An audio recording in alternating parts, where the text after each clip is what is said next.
Deus fazia eles prosperar, um caminho que quando eles obedeciam, Deus ele dava livramento, colocava dureza no coração do inimigo, aquele inimigo não se levantava contra o seu povo, porque o povo estava na obediência. E agora, nós olhando para essa situação, nós vamos ver que ali se passou um período, aquele período de 70 anos. Glória a Deus. E o povo, agora já vem uma nova geração. Aleluia. Já vem um povo que muitos não conheceram o primeiro tempo. E daquele povo, quando se cumpre esse período, ele está condicionado a uma promessa. E a promessa seria que eles tinham que reconstruir, eles tinham que reerguer o templo do Senhor. Aleluia, Jesus. Só que quando nós vamos ler o livro de Ageu, e se nós atentarmos, nós vamos ver que Deus ele não se refere a um templo físico, material. Mas Deus ele se refere a um templo onde habita a sua presença. Era necessário construir o templo para poder ali prestar culto ao Senhor e atrair a presença dele de novo para o meio do povo. Mas o tempo que Deus estava falando era na comunhão do povo com Deus. Era o povo voltar a andar nos caminhos do Senhor. E é interessante que quando nós olhamos para Deuteronômio capítulo 28, e ali vai ter 14 versículos que vai falar das bênçãos do Senhor quando nós andamos em sua obediência. São 14 versículos, mas quando nós andamos na desobediência, são 68 versículos. Ou seja, se nós levarmos em conta o que o Senhor fala em 14 versículos e o que ele fala em 68 versículos, é melhor obedecer do que sacrificar. É melhor andar nos caminhos do Senhor. É melhor voltar às veredas antigas. E é interessante que agora aquele povo ele vem do cativeiro. Aquele povo agora eles retornam para Judá. E ao retornar para Judá ali, tem um governador chamado Zorobabel.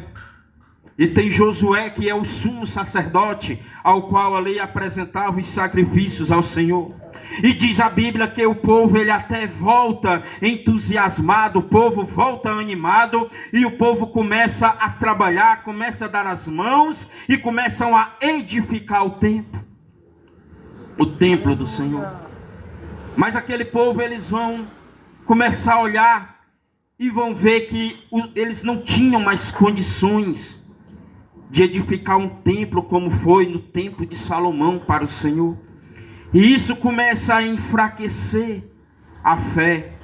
E isso começa a fazer com que muitos perdam o estímulo. E ali eles vão chegando a um ponto ao qual eles vão parar de edificar a casa do Senhor. Aleluia, Jesus. Glória a Deus. Mas eles não entendiam que se Deus permitiu que aquele templo bonito de ouro, de prata, de bronze, de cobre, de ferro, todo tipo de minério que existia na época de alto valor, tinha ali, e Deus permitiu que aquele templo fosse destruído, porque para Deus não importa se o templo onde a gente vai para cultuar é um templo grande, é um templo bonito. Não, o que importa é se aquele templo ele vai prestar um culto de sacrifício verdadeiro para Deus. E agora vem um desânimo no meio do povo.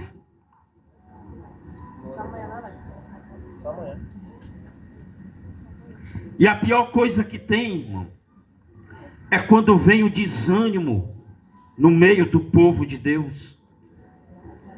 Porque uma pessoa, quando ela está cheia do Espírito Santo. Uma pessoa, quando ela está em paz com Deus, ela impacta outros a andar no mesmo caminho que ela está andando.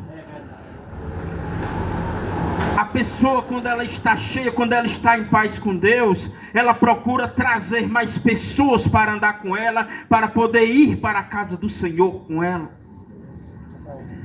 Mas quando a pessoa está desanimada, até aquele que está animado, ela consegue colocar ali o desânimo naquela pessoa.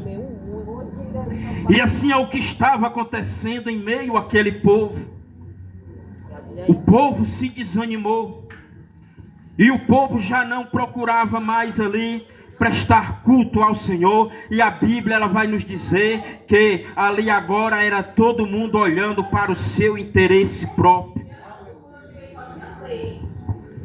E nós lemos na passagem, e diz que ali o trabalhador, ele trabalhava, ele era digno do seu salário, mas ele, ao receber o seu salário, diz que ele colocava em um saquetel furado.